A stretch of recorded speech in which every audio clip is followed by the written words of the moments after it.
গর্ভবতী মহিলার স্বামী জানাজা পড়তে পারবে কিনা।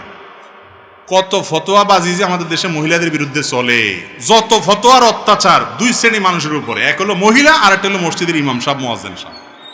ইমাম সাহেব মুয়াজ্জিন সাহেবদের উপরে যত ফতোয়া, হুজুররা এটা করতে পারবো নি, ওইটা করতে পারবো নি। আরে ভাই, হুজুরদের জন্য কি আলাদা শরীয়ত আসেনি?